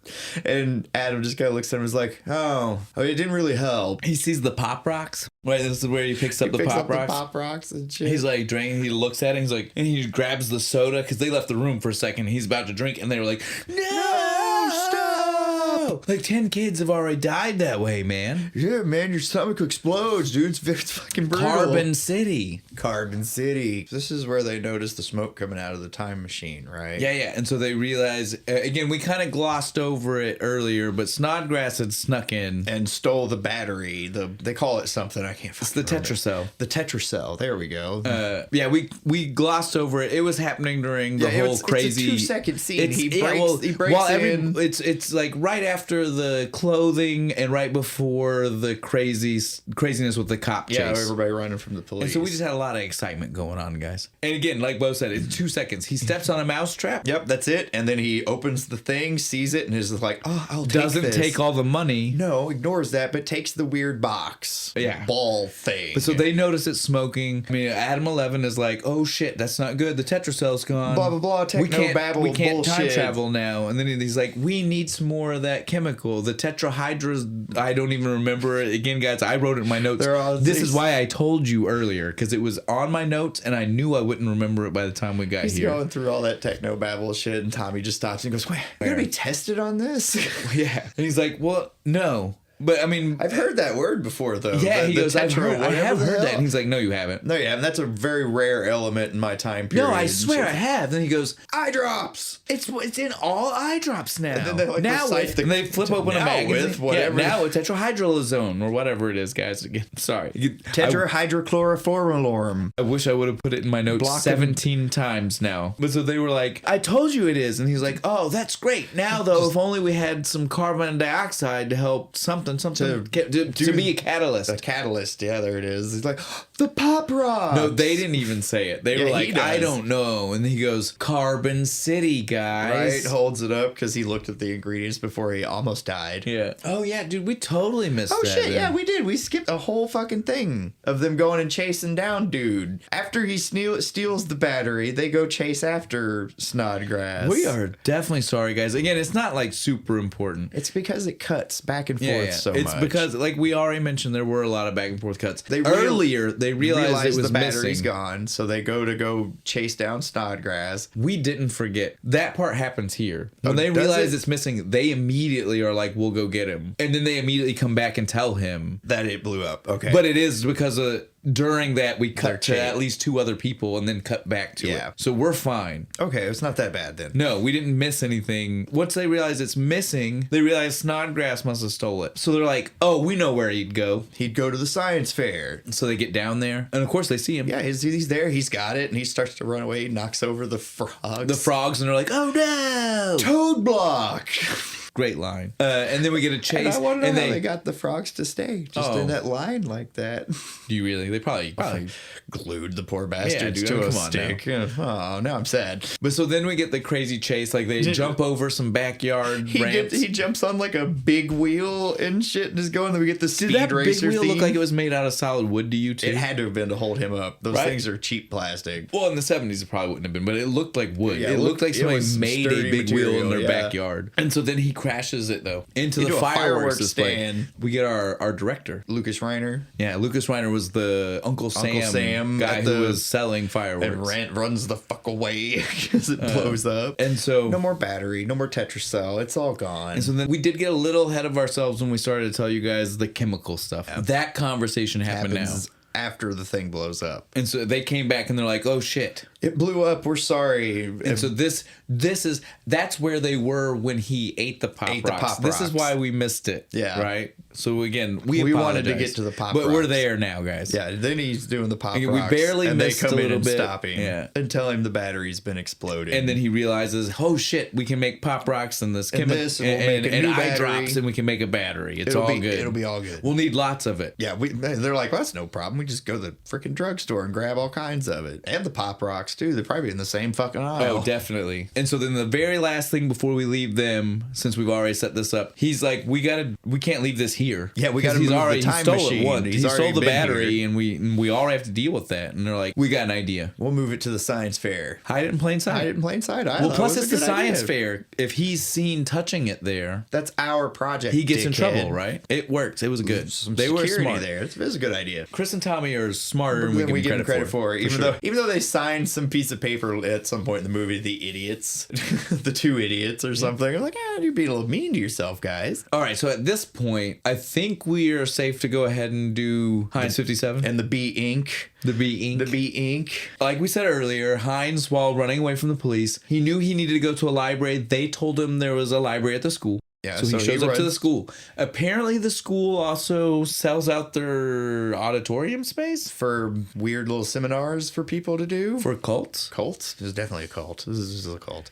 Well, this is all about beism and being. You have to be. You have to believe. This is Rob Reiner. This is to believe. Yeah, this is the Rob Reiner moment right here. Yeah. He's great. He's awesome. He is very believable. I feel like he's done this before. As soon as he walked in the door, did you see the bodyguard? Dude, he's fucking... He's in this cool, fun rainbow shirt, but he stuff. looks like he's gonna beat the shit out of giant. you. He's like 6'7". He's huge and bald. I'm all happy smiles, but I will kill you. Evil Mr. Clean. That's what he was. Once he gets in, though, he immediately tries tries to stand back up Yeah, because he he was tries like, to "This leave. is He's the like, wrong I don't place." need to be here. This is not where the Constitution Well, is. wait, no, wait. Did he stand up then? I don't think he stood up then. He stood up after the weird lady started talking to him. Yeah, the lady, she's just like, I've been here. He's gonna blow your mind. I shit myself. I shit my pants At and the then last one. And the next day, I got a raise. That, I think, is the moment where he was like, I think Yeah, I I'm need to gonna go. go. And so he tried to stand up and leave, and he gets singled out. The dude's Mind you, while this is going, before he stands up, the dude had already been telling everybody that the mantra they needed to repeat was, I am an asshole. Say it with me, Shane. I am an asshole. So that's the mantra, right? That is already the mantra. When Heinz 57 tries to leave, he tells him, you can't do that. Can't do that. You can only leave once you get it. When if you don't get it, you can leave. And So until then he you goes- get it, I'm going to call you Heinz asshole. is that supposed to be an insult? They're all An asshole. an asshole. So go ahead and call me an asshole. Right? I'm still going I'm to very confused by this guy. Right. I don't think he understands his own point. It's all bullshit just to get money. That's all it is. And he's good at it. He's very good. He speaks very well. I mean, I would have totally been on board. The I am an asshole thing. I'd be like, you have my interest. I am an asshole. Now, while all this has been going on, one of the things that has happened is Rodney returns home. When Rodney returns home, he busts in on his brother. Who's with the alien? So he thinks. She's not really an alien, but he's convinced they're aliens in a UFO. And he's like, it's her. I'm going to call the CIA. Which he does. Which he does. And he has them all. FBI, CIA, ATF, all of them on a fucking wall. And then they show up. Again, guys, I want to point this out. This is the 70s. He calls from a landline And they to just someone show else up. on a landline. And then the agents who are in the van, which we saw no radio equipment on, show up. Yep. How did that happen? I Who called who? How'd that work? I don't know. But so shortly after he makes the phone call, he barges in on his brother again, and he's like, I told you before, that's the girl. Yep. He's got the agents with him, and the agents are like, we're going to get her. And then Eddie says, This is the the fuck best. you are. Yes. The best. Kung Fu fighting starts Everybody playing. was kung fu fighting. He does a jump front kick. Jump kick. Doesn't do anything. Double He's just punch. doing it. He's just doing it to set the scene. Then Accidentally knocks Rodney out. He swings, knocks Rodney out, rolls backwards, then rolls forwards into a double punch into their gut. And down they go. They just stand there too. They don't even. They're just kind of like, what the fuck's he doing? Boom. I love that fight. It was so good. It's beautiful. That's the only reason I wanted to stop Heinz because this had to happen. I'm sure We'll it set up cuts where they go. somehow Oh, it into definitely that, did in yeah. the movie. After that happens, they bolt. And again, you'd think they'd be bolting and trying to go because at this point she's already gotten the phone call. Yeah, she knows they need to be. Adam's already called. Like, we need to go to the science Adam fair. has let and we've only everybody got so know, much time. right? So that's part of why I went ahead and broke it up right here because during this moment, everybody in their respective places know we need to be at the science fair. He's called Heinz, Chanel. So she knows that. She hops in the car with Eddie. Where do they go? Dance hall. Oh, Discotheque. Is that what it's called? Yeah. So not the science fair. No, he thinks she's such a good dancer that they're going to enter a dance contest. That's where his brain's at. But he wants to dance. The Fate of the Future. He has to dance. Okay, fair enough. fair enough. Now we'll get back to Heinz. Heinz gets the call. He needs to leave. He already knows he's tried to leave once. Yeah, and just the lady next to him just happens to take her coat off. And when she takes her coat off, she is wearing a Constitution shirt. It is literally the shirt with the Constitution on it. Yep. Don't ask me to tell you what wraps around what. How you would read this, but it's got bits of the Constitution. But supposedly, according to her and the movie, the entire Constitution is readable on it. You can read the whole thing, is what she says. And so he says, I need that shirt. I will give you $1,000. No, he starts with 500. Yeah, he starts with she was 5. like, she goes, they're on sale over here. Buy your own. Buy 20. And he says, I'll give you 1,000. And she, again, we don't even hear her response. We just see a cutaway back to him. He's got the shirt, and she's got the money, and she's like taking it off and counting money, like right, like yeah. And then he immediately is like shoves it inside his jacket. Gets up to leave, and Dickhole fucking tries to stop him again. He's like, Heinz, asshole, where are you going? I thought we had this talk already. Right, and stuff. If you don't get it, you can't leave. I liked this. He completely shuts him down. Well, he throws his own shit back at him. He does. He's like, I do believe that the kind of stuff you're trying to do isn't like freedom, like you said, but it's like this thing I've heard someone talk about before. Watergate. I believe you are acting like the people in Watergate and half of the crowd. And I will give the dude running the seminar. He is a master. He thinks on his toes. He was like, let's use it. He goes, bam, you got it. You get it. You're better than everybody else in this room. The guy who came in here was this way. Now he's that way. Everybody give him applause. That's the power of me and my speaking. And my stupid little Now, if necklace. only you guys were as good as that him. guy. Everybody round of applause for Heinz, asshole. And he gets to leave. With the fucking Constitution, mission accomplished. We're out of here. He needs a vehicle, right? He goes outside and, hey, look, it's Bob and Jean. Hi, Bob and Jean. The dude in there said, I could just take stuff, so can I have your car? Now, my problem with this is he says that, right? Right. And they act like they met him. They didn't. Where was he when Bob and Jean were there? They hadn't got there yet. No, he was hiding behind the time machine. Yeah, that's right. When we saw Bob and Jean the first time, which is the only time he would have met them. They should have no idea who the fuck he is because he was hiding. But they act like they know I remember seeing you earlier. Oh, it's fine. I do like how she's like, you think he'll bring it back? And the dude's like, that's not the point.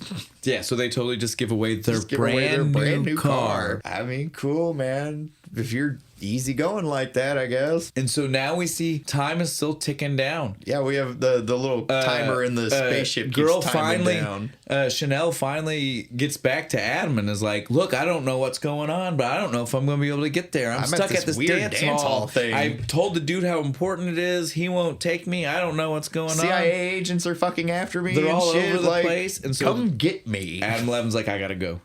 He literally spouts off a mouthful of jargon to the, are we going to be tested on this stoners? Yeah. And it's like, you guys got it? Fate of the world and the future is in their hands. Like, I think I got it. And so he runs outside and he's like, I got to save her. I got to do this. Right. And he jumps in the first vehicle he can find. I love it. What was it? It's a shiny purple dune buggy, and I want one so fucking bad.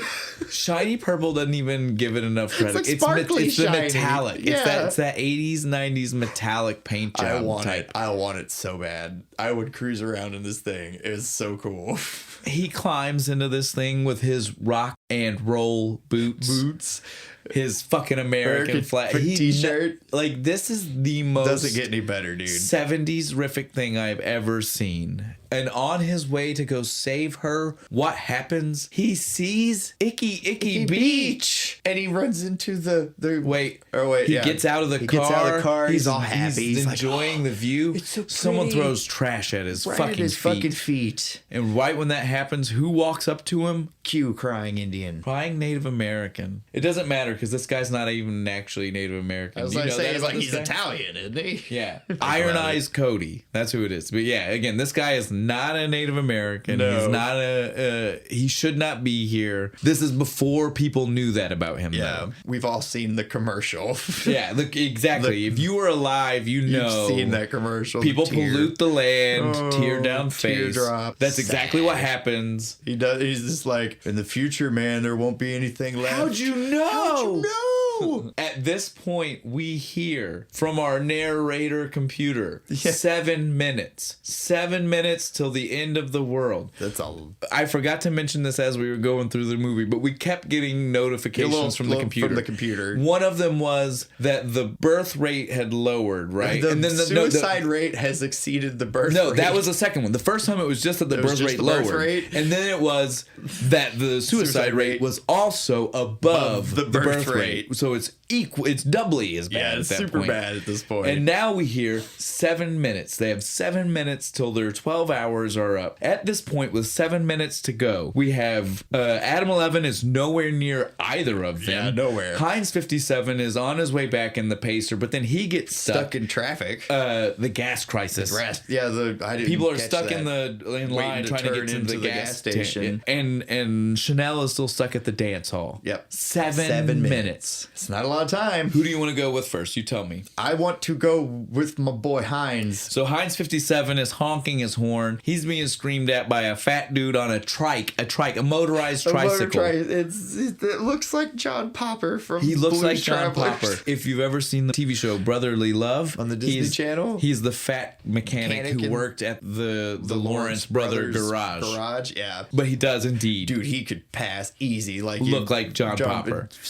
I thought that's who it was. Heinz 57 though masterfully handles the situation. Yeah, he does. Dude punches the glass. He drops just to his ducks out the way. Heinz 57 grabs his keys, hops on. He steals takes it. He's on his way. He looks badass He too, does. riding this thing. He's just it like, fits. yeah. Even with the weird red undersized jumpsuit. suit, still works. He So looks now we don't have to badass. worry about Heinz anymore. Heinz is on his way. On his way. He'll be there in a fucking minute. And then we cut back finally to the dance hall. She's in the contest. Yeah, they have 5 minutes to go. And she's out there dancing and she's front of everybody. dancing in the contest. Right, her and Eddie Trojan. And then finally, Adam Levin kicks the fucking door open. Agents all over the place. Right, They're literally like flirting with fucking people and shit in the building. Agents are up there fucking flirting with bitches in the I was like, she couldn't escape. They She weren't couldn't paying escape. any attention to you. That guy is talking to that chick. That guy's getting a drink. She was just so full of it. She could have gotten She herself wanted out of to it. dance. But yeah, That's all he it starts was. climbing across. Totally Back to the Future 2 style here, right? Just Did you across not the feel that? rafters. Did it That's what not he was feel like that? Completely what he was doing. The only difference is that Michael J. Fox was smart enough to go on top. On top, he's like monkey climbing. This guy from the is dead.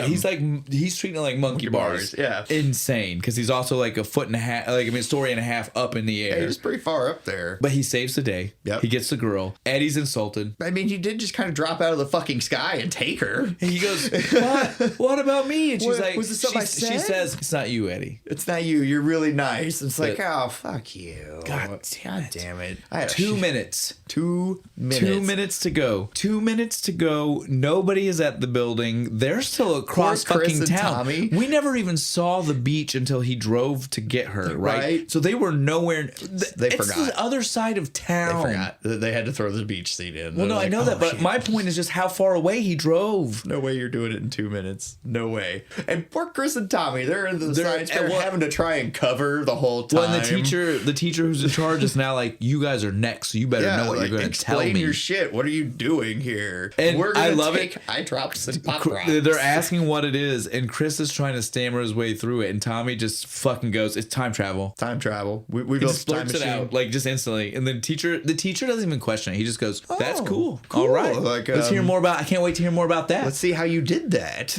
I was like, "What?"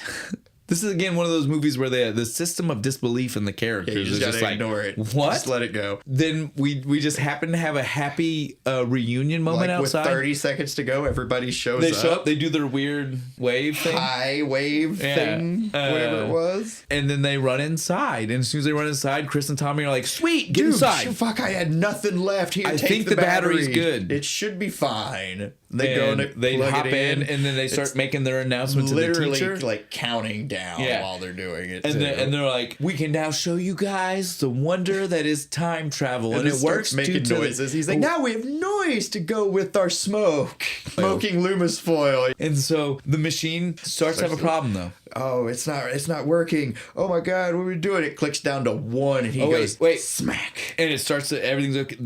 They're about to close the door. And I love this one moment. Right before they leave, we see Heinz 57 drop to Chris and Tommy. The combo, weird wave, peace sign. I was like, oh shit, man. The future's set. That's Right? all. That's we all they know needed. everything's good now. Right, we got the peace sign wave thing. It's good. And now our intrepid time travelers finally make their way home. Yeah, because he Fonzied the Fonzie's the he machine. just smacks it and it goes works there. magically at the last second. Off we go into the future. I love this when they get there. He opens the time machine and he just Shoves out the boot. The boot and SADUY. DIY. The Bay City Rollers. Yeah, it was great. I was like, yes, that is exactly how we end this fucking movie. And all the gray goes away. It all gets all fucking colors. Now I know and that all this I know that shit. they're insinuating it was a time jump. Yeah, it's right? a time jump, but And it we're just happens seeing it. instantly. I always like to believe that it's literally science magic. And you like he shoves the boot out, and the time instantaneous continuum change. just changes. Again, I know that's not true, but I just Right. that's the way I like That's to. the way that's the way I'm my going with heart. it. That's the way I how believe it it in my works. heart. That's how it works. Because is the way visually it happens. Yeah, because it's so quick. It's just like all from grades, like everybody's colors. Everybody's wearing like cool 70s clothes. It's like the 70s on. It's like times 10, right? Yeah. It's not even the 70s anymore. We're gonna crank the color. We're gonna crank the weird poofiness and giant statues, color painted everywhere. They're snowball. They're in the parade. There's a giant oversized snowball, pink snowball.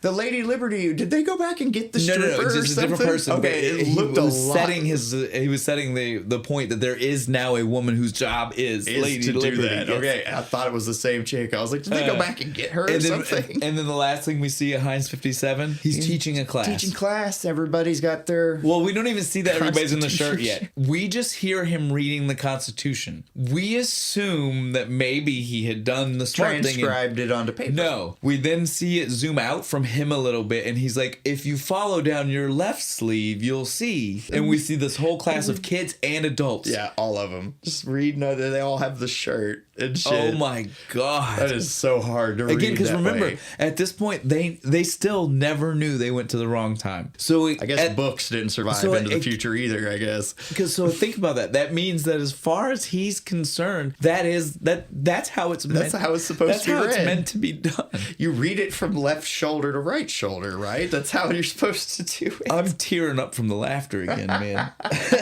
This movie is so funny. Oh, we got one last line. We get to see Chanel and Adam 11. They're officially dating now. I liked they're his together. Like silver. He's wearing another collar with the weird hat. He's wearing the hat again. So good. This one's colorful though, right? Yeah, it's super colorful. Got, like, it's got the silver reflective on it and shit too. Yeah, almost. Yeah. And so she's like, you know what I think we can do? I think we should make a visit to Icky Icky Beach. And Adam, I guess, is supposed to finally have learned the most important lesson of everything. Of home, and he's like, no, we'll stay here. Why leave? Like, but did he learn a lesson? It's just that it's now different. He just wanted different. He got different. That's all he needed. He's like, I just needed some fucking color. Some pink, some blue, something. It didn't have fucking gray. That was my problem. Right? It didn't have to be Icky Icky Beach. That's just the thing he had a fucking postcard for. I had a picture. It had color on it. That's what I wanted. But that's it. That's the movie. Before we wrap everything up, I want to ask you, did you stay for the post-credit scene? There's a post-credit scene? Shut the fuck up. You know the tray full of food, right? Yeah. It is literally just an ad-lib scene of them explaining to him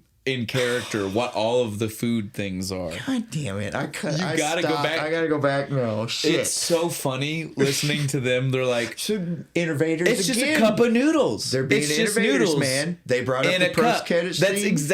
That's exactly what I said. Fucking marveling before Marvel. That's what I said. I said, shut up. There's a post-credit scene. Damn it. It's I wouldn't have thought because it's a movie from back then. I'm like, we didn't do that shit until the 2000s. All right, guys. Homework, I guess. We are finished with the movie. Again, we're you hear us, we're laughing, we're having a great time. It's funny, it was lighthearted, it was a good thing to step away from the last one to be a little bit lighter with our beer. Again, this beer was good. It was good. It's stronger than the last one. Stronger than the last one. Flavors definitely got a little bit more. It's not quite bitter, right? No, but it's definitely got that. There's like ginger in it. There's like a spice. There's something in there. It hits you in the back end. Yeah, it's nice. I like it. What are we going to be drinking next time, though? Next time, let me set this up. You want to do this one? Well, I'll do this. You just set it up. But I'll set it up. So next time, guys, this is definitely different. This is going to be different. This is going to be less of a hint at, and you guys might be able to figure out the hint. This is straight up the drink in the movie. And this is one of those cases where we don't even care how specific it is, because it's much like the movie we did today, where I don't know if many of you have seen it. I don't know how many of you have seen this one. So we can totally just tell you the drink. Yeah, we're just going to kind of give you the recipe. We're going to give you the recipe. When you see the picture, you'll understand. You'll understand even more. And again, if you don't know right away, you won't. I promise. Yeah. Don't rack your brain. Maybe Google it if you want to cheat. Yeah, if you want to cheat, that's fine. But I promise you, it is the kind of thing when you get the picture, when you hear what Bo's about to say, when you put it all together, if you know, you will fucking know. 100 points to you if you do fucking Definitely, because this is another, much like the one we just covered, this is a movie from my childhood. Right? It's obscure and most people haven't seen. This is another one I'd never heard of too. This is our next one, but I'm just gonna give you the recipe here. It's 4 parts 100 proof vodka, 2 parts peppermint schnapps for that mouthwash flavor, 1 1 part creme de menthe to make it green. That's the drink, guys. That's the drink. You mix it all together. There you Voila. There's no name for this drink. There's no clever way to do that. But this is in the movie. Literally what I just said. And I'll go ahead and add to, again, you'll be looking at a picture, so it doesn't really matter. But so you'll see the picture. Yeah. This is going to be in a scope bottle. It is in a mouthwash bottle. Yeah. There's a reason why Bo told you for that mouthwash flavor. It's because that's what it will have for a reason. And again, if you know, you know. If you don't, you don't. You don't, but you're going to learn because that's our next episode. That's right. We can't wait to see you there. Wrapping up. I think we're officially done. I think that's it. All right, cool. And we're not going to be tested on this, are we?